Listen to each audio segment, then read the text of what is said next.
Number one అంటారు. అసలైన number 1 Guru Kashi university. అక్కడ ఇంకా 3 పనులు ఉన్నాయి, త్వరగా వెళ్ళు. వెళ్తానా నమ్మగారు? ఏ పనులు తెవరండి. ఏమే సుబ్బు, నీకు తెవలేదా? అదేంటే నామం చూస్తూ నిలబడ్డావు, త్వరగా కానీ. ఏంటి రాజేశ్వరి, ఏమిటి హడావిడి? ఏదైనా పండగ? ఒక రకంగా పండగేరా. అర్థం కాలేదు కానీ ఇంకో రకంగా చెప్పు. మీ నాన్నగారు వస్తున్నారా?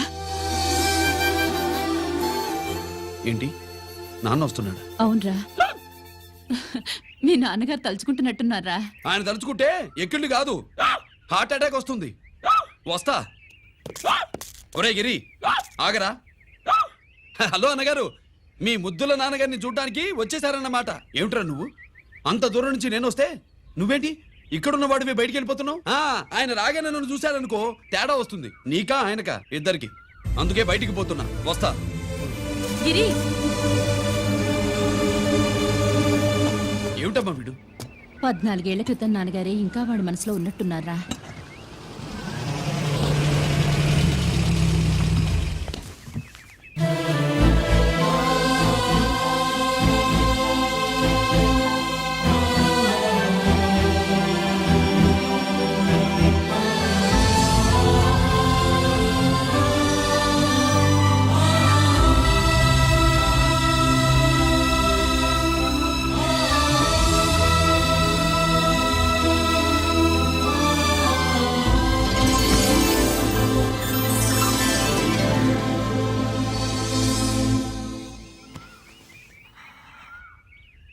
ఏంటి నాన్నగారు అది?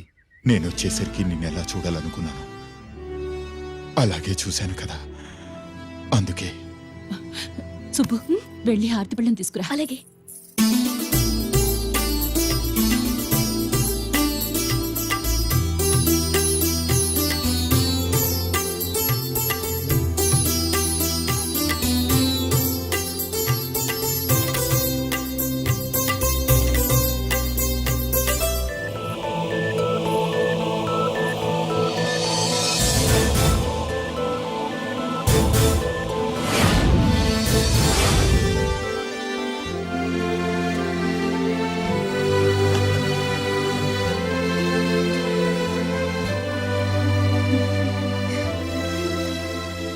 నువ్వు నువ్వు నువ్వు నువ్వు నువ్వు అంటా నచ్చుకునేంటి బావా? నా కూతురు సుబ్బలక్ష్మి. పక్కన గిరుండాలే. ఏడివాడు? మీరు వస్తున్నారని కొబ్బరికాయ కొట్టడానికి గుడికెళ్ళాడండి. అలాగా, వాణ్ణి చూడాలి. పద, గుడికి వెళ్దాం. పందెం ఏంటో తెలుసుగా, ఒకే గోలీతో ఒకే ఛాన్స్ లో కుండని పగలగొడితే కుండకి 100. ఓకేనా? ఓకే గాని అన్నా, ఈసారేంటి కప్పులు వదిలేసి డబ్బుల మీద పడ్డావు? సుబ్బులకి కొత్త డ్రెస్ కొనిద్దాం అనుకుంటున్నా. ఒరే లక్కీ, ఒక్కసారి నీ లక్కీ హ్యాండ్ తో దీన్ని టచ్ చేయరా.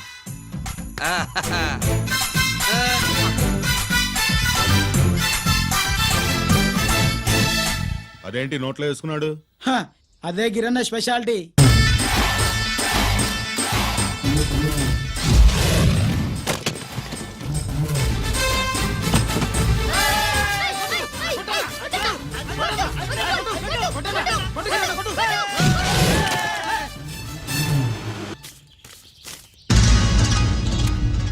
ఏంట్రా ఇది? ఎలా కోళమా? మిగతా 500 నా దగ్గర లేవు.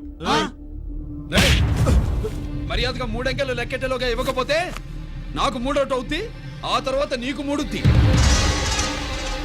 1 2 3.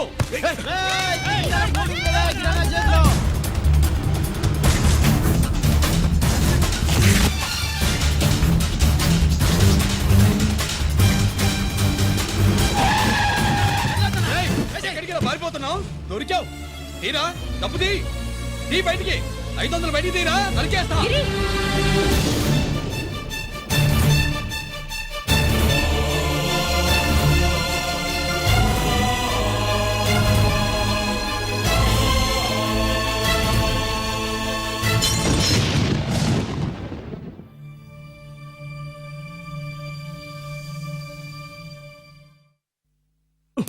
పెద్దాన్ని ఎలా చూడాలనుకున్నాను అలా చూశాను, వీణ్ణి ఎలా చూడకూడదనుకున్నాను అలాగే చూశాను. ఏం చేసావురా? నేనేం చేయలా, ఈయనే మొత్తం చెడగొట్టాడు. ఈ రోజు ఈయన వల్ల 500 లాసు. చూసావా 500కి ఇచ్చిన విలువ కూడా నాకు ఇవ్వట్లేదు. విలువల గురించి మీరు మాట్లాడుతూ 14 ఏళ్ళు ఎక్కడున్నారో తెలియదు. ఉత్తరాలు లేవు, ఫోన్ పలకరింపులు లేవు. ఎట్లా ఉంటారా మీ నాన్న ఏమన్నా జైల్లో ఉన్నా ఖైదీ అనుకుంటున్నావా? సెల్ ఫోన్ లేవి సప్లై చేయడానికి పాకిస్తాన్ యుద్ధ ఖైదీ. వీడింతే మారడు. మీరు మారారా? ఆ ఎక్స్ట్రాలే వద్దనేది. ఎగస్ట్రాగా పుట్టినోడని కదా, ఎగస్ట్రాలే ఉంటాయి. ఏంట్రా గిరి, మాటకు మాట అని నాన్నగారికి కోపం తెప్పిస్తావు? నేను ముందే చెప్పాగా రాగానే నాతో పెట్టుకుంటాడని. నా దృష్టిలో కుటుంబం అంటే మీరు ముగ్గురే. మీరు హ్యాపీగా ఉండండి. తప్పుగా పెద్ద చొప్పొచ్చాడు.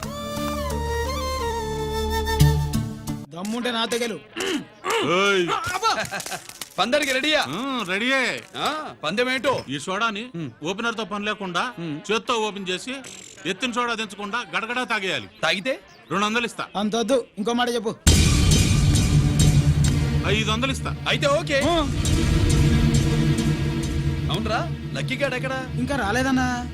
అన్నగిరిన లక్కీ వాళ్ళ అమ్మ నాన్న ముగ్గురు చచ్చిపోయారన్నా. అందరూ పురుగుల మందు తాగేశారన్నా.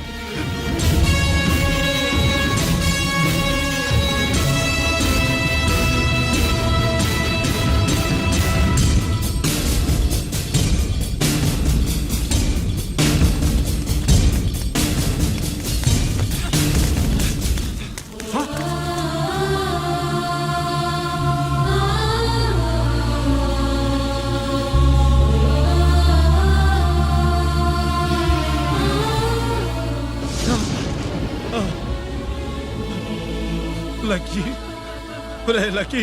అందరిలాగే పాపారావు కొట్లో ఎరువులు తెచ్చి పొలంలో చల్లాడు. పంట పాడైపోయింది. ఇదేంటయ్యా అని పాపారావు నిలదీసి అడిగితే నీ దిక్కున్న తోట చెప్పుకో అని కొట్టాడంట. పంట పండకపోతే బ్యాంక్ అప్పు ఎలా తీర్చాలనుకున్నారేమో ప్రాణాలు తీసుకున్నారు. మన ఊళ్ళో రైతులందరి బతుకులు ఇట్నే తగలబడ్డాయిరా. ఆ పాపారావు గాడు కల్తీ ఎరువులు అమ్మినంత కాలం మనం ఇలాంటి చావుల్ని చూడాల్సిందేరా. వాళ్ళు పోవటమే కాకుండా అనవసరంగా పసిపిల్లని కూడా తీసుకుపోయారు.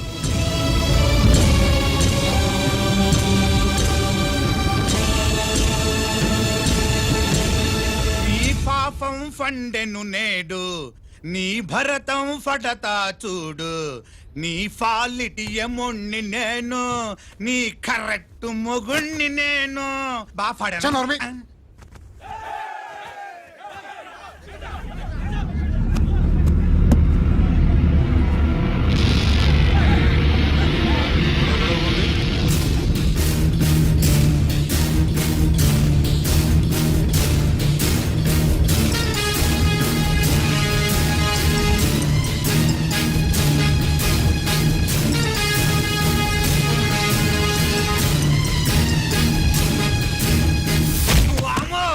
ఈ పగిలిపోయింది. అమ్మా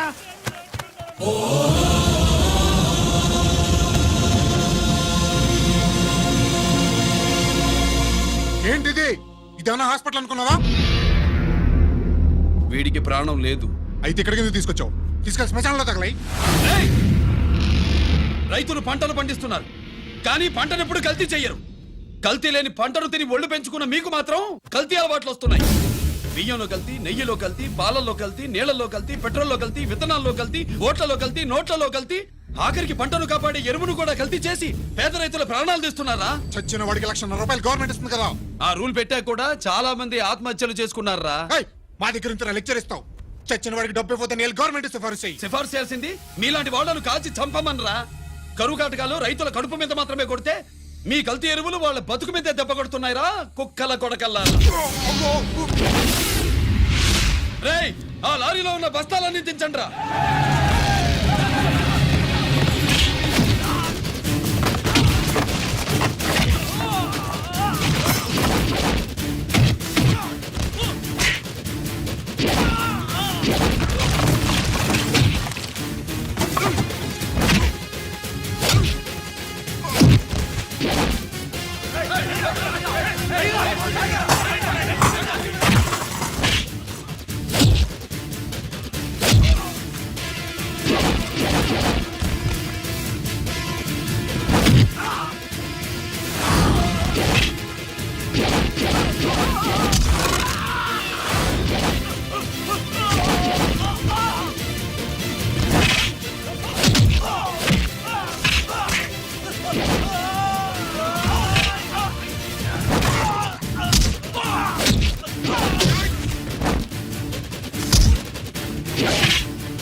రేయ్, తల్లిదండ్రులు దహనం చేయాల్సిన వీడి చేత వాళ్ళ చావులకి కారణమైన మీ పాపాల్ని తగలబెట్టిస్తాను.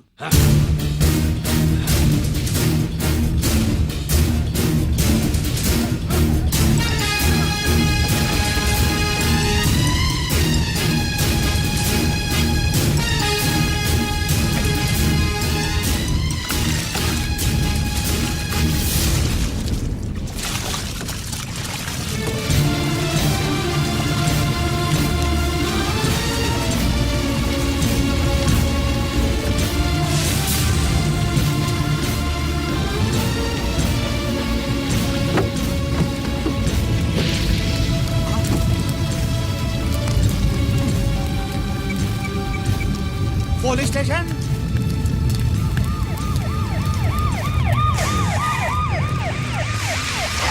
ఇన్స్పెక్టర్ గారు, ఇన్స్పెక్టర్ గారు, వీడే సార్ ఇదంతా చేసింది.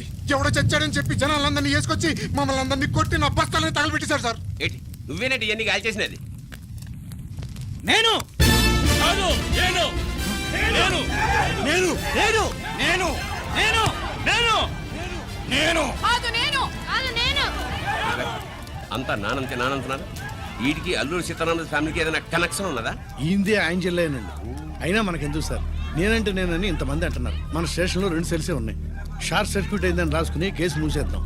నేను ఐడియా అడిగినానా? అడుగుతారా అని చెప్పామండి. అంటే నాకు ఒరిజినల్ గా ఐడియాలు రావనే?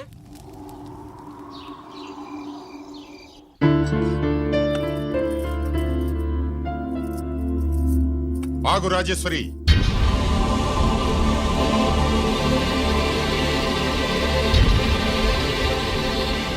నా ప్రశ్నలకి సమాధానం చెబితేనే ఈ రోజు వాడు అన్నం తినాలి. ఎలా కనపడుతున్నాను మీకు? 10 ఏళ్ల పసిబిడ్డలాగానా? గిరి, నువ్వు ఆగమ్మా.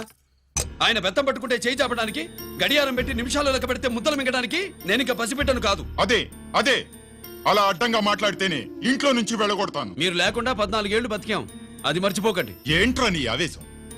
జనాన్ని పోగేసుకెళ్ళి అరుంధతి ఫెర్టిలైజర్స్ ని ఎందుకు తగలబెట్టావరా? పాపారావుని తగలబెట్టడం బాగోదు గనుక. చూసావా, చిన్నప్పుడు కత్తి దొరుకుంటే చంపేసేవాణ్ణన్నాడు. ఇప్పుడు తగలబెట్టడం బాగోదు గనక వదిలేశానంటున్నాడు. వీడిలో మనిషి కాదు, హంతకుడున్నాడు. తప్పు చేసిన వాడిని చంపిన రాముణ్ణి, కృష్ణుణ్ణి దేవుళ్ళుగా ఈ దేశంలో కొలుస్తున్నప్పుడు, తప్పు చేసిన వాడిని వర్గ శత్రువుగా నరికేస్తున్న తీవ్రవాదులతో ప్రభుత్వం సంధి సంభాషణలు చేస్తున్నప్పుడు, ఒక రైతు కుటుంబం చావుకి కారణమైన పాపారావు మీద నేను తిరగబడితే తప్ప? నువ్వెవడివిరా తిరగబడ్డానికి? పోలీసువా? ఆ పోలీసులే మాకు రక్షణ కల్పించండి బాబోయ్ అని రోడ్డు మీద ఊరేగింపులు చేస్తున్నారు. పోలీసులు వచ్చినప్పుడు నీ టైం బాగుండి నేరం మేవే చేశావని జనం ఒప్పుకున్నారు గనక నువ్వు తప్పించుకున్నావు. లేకపోతే ఈ పాటికి ఇక్కడ కాదు, కటకటాల వెనకుండేవాడి. బాగా గుర్తు చేశారు. అసలు ఈ ఇంటికంటే నాకు జైలే బెటరు. ఏంట్రా ఆ మాటలు? లేకపోతే ఏంటమ్మా, గడ్డి తింటున్న పశువును కూడా మనిషి అదిరించాడు. అటువంటిది అన్నం తింటున్న నన్ను.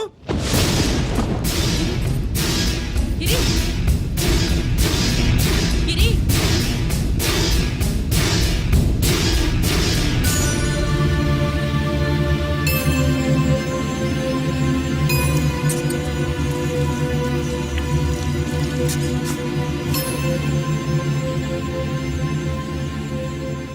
నన్ను ప్రేమించడం మానేయండి, ఊరుకుంటా.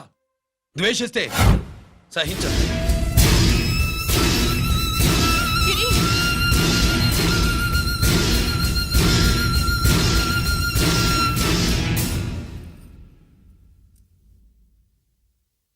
వాడిలా అయిపోయాడేంటే? వాడన్న మాటలు ప్రశాంతంగా కూర్చుని ఆలోచించండి, మీకే తెలుస్తుంది. రే కోటిగా, ఆ తగలబెట్టిన వాడి పేరేమిటి? ఆడి పేరు గిరి నాన్న. మన బ్యాంక్ చైర్మన్ ఎన్కౌంటర్ లో చంపాడే ఏసీపీ రంజిత్ కుమార్, వాడి తమ్ముడీడు. Thank you. ఏమండి, మన రంజిత్ అండి. మనం డబ్బు డిపాజిట్ చేసుకున్న బ్యాంకు బోర్డు తిప్పేస్తే ప్రభుత్వం పట్టించుకోలేదు. మన బతుకులు వీధులు పడితే మన గోడు వినిపించుకోలేదు. అలాంటి పరిస్థితుల్లో బ్యాంక్ చైర్మన్ అక్రమంగా దాచుకున్న లంచం డబ్బును మనందరికీ సమానంగా పంచిచ్చిన ఆఫీసరు శ్రీ రంజిత్ కుమార్ గారు. ఆయనకు చేతులెత్తి నమస్కరిస్తున్నాను. రంజిత్ కుమార్ గారి లాగా అందరూ తమ బాధ్యతల్ని గుర్తించి సక్రమంగా నిర్వహిస్తే మన దేశం ఎంతో పురోభివృద్ధిని సాధిస్తుంది. జీతాలు తీసుకోవటమే మన డ్యూటీ అనుకునే వాళ్ళు కోకొలలుగా ఉన్న ఈ రోజుల్లో మన డ్యూటీని సక్రమంగా నిర్వహించిన నిజమైన ఆఫీసరు మన రంజిత్ కుమార్ గారు. ఆయన చేసిన ఈ సహాయం అంధకారంలో ఉన్న ఎన్నో కుటుంబాల్లో వెలుగుని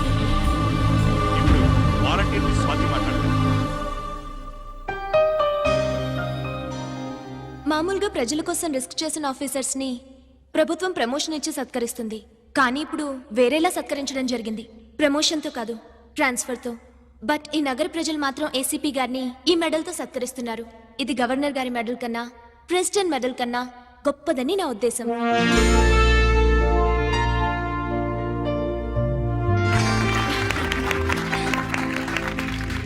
ఏమండి, మీది ప్రెసిడెంట్ ఆఫ్ ఇండియా మెడల్ ఉండాలి కదా, అది ఎక్కడుంది? అది లేదు రాజేశ్వరి, ఏమైందండి? పోయింది, పోగొట్టుకున్నాను. అదేమిటండి అంత విలువైన మెడలు? పోయిందని చెప్తున్నాను కదా, విసిగించకు.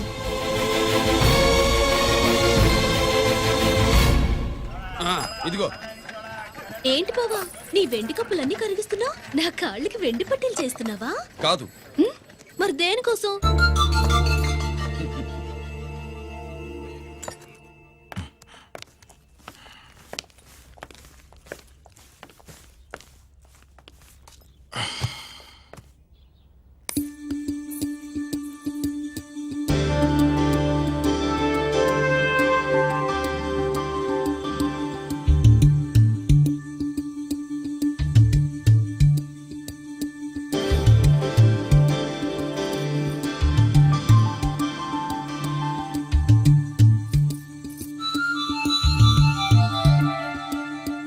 ఏమండి, మీ ప్రెసిడెంట్ మెడల్ పోలేదండి.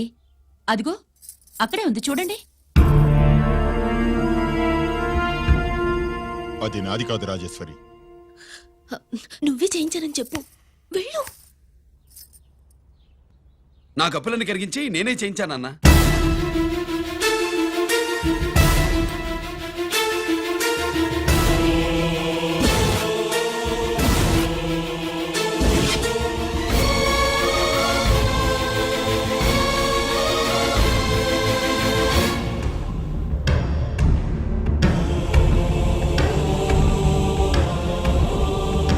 Mr. Chakravarti, surrender all your medals, including the President's Gallantry Award. Including the President's Gallantry Award.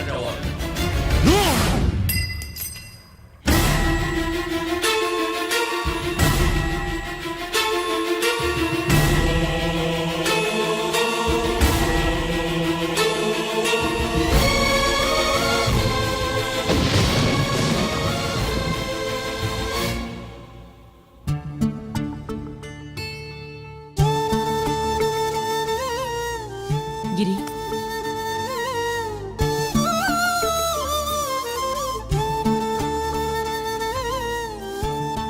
మీ నాన్నగారి మెడలో ఈ మెడల్ వేసే రోజు రావాలంటే ముందు నువ్వు ప్రయోజకుడు అవ్వాలి.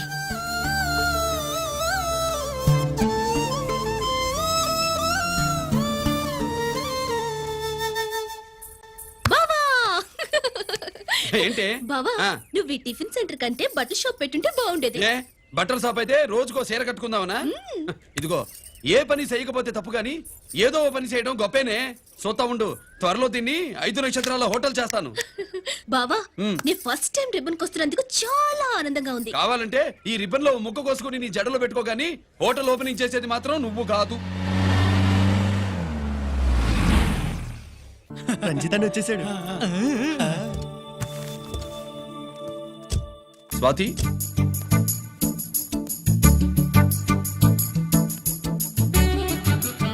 ఎవరి మెరుపు తీగ?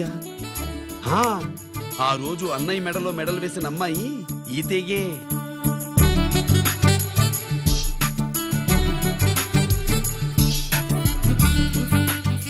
రా అన్నయ్య. ఏం శుభ్రు బాగున్నావా? బాగున్నాను. గిరి, స్వాతి. హాయ్. ఒరే అన్నయ్య, కత్తిలా ఉంది నీ నవ్వా? షో, టైం అవుతుంది, ముందు రిబ్బన్ కట్టింగ్.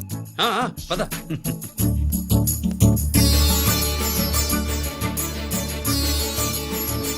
ఏంట్రా ఇది? నీ పేరు మీద బిజినెస్ చేసి బాగుపడమని అమ్మ చెప్పింది.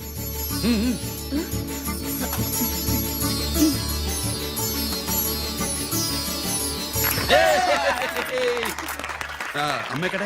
రాలేదు. రాలేదా? ఏ నాన్న రాలేదుగా? భర్త మాట జబదాటే నిల్లాలి కదా. అయినా అమ్మ అక్కడున్నా మనసంతా ఇక్కడే ఉంటుంది. గుడ్. Simply super. అల్లుడు అల్లుడు అల్లుడు నీ చేతుల మీదుగా ఈ క్యాంటీన్ ఓపెన్ చేసావు, ఇక తిరుగులేదనుకో. మా పెద్ద బావస్తాడు, మా పెద్ద బావస్తాడు, మా పెద్ద బావస్తాడు, మా పెద్ద బావస్తాడు. సుబ్బులు రాత్రి నుంచి మా పేటల వాళ్ళని ఎవరిని నిద్రపోనివ్వలేదనుకో. అదేంటి మామ, సుబ్బులు రాత్రంతా నా పక్కనే ఉందిగా. అంటే పెద్ద బావ పేరుతో క్యాంటీన్ పెడుతున్నామని ఉండుంటుందిలే. రా బాబు, మన ఇంటికి వెళ్దాం. సుబ్బులు నీకోసం స్వయంగా మైసూర్ పాక్ చేసి అట్టు పెట్టింది. మైసూర్ పాకులు నాకంటే తమ్ముడు ఇష్టంగా తింటాడు మామయ్య. ఎవరు కస్టమరా? అన్నయ్యకి లైఫ్ లో లెఫ్ట్, ఇక దీన్ని నాకు వదిలేయడం రైటు. అమ్మాయి టైం బాగాలేదు, మనం వెళ్ళిపోదాం పదా.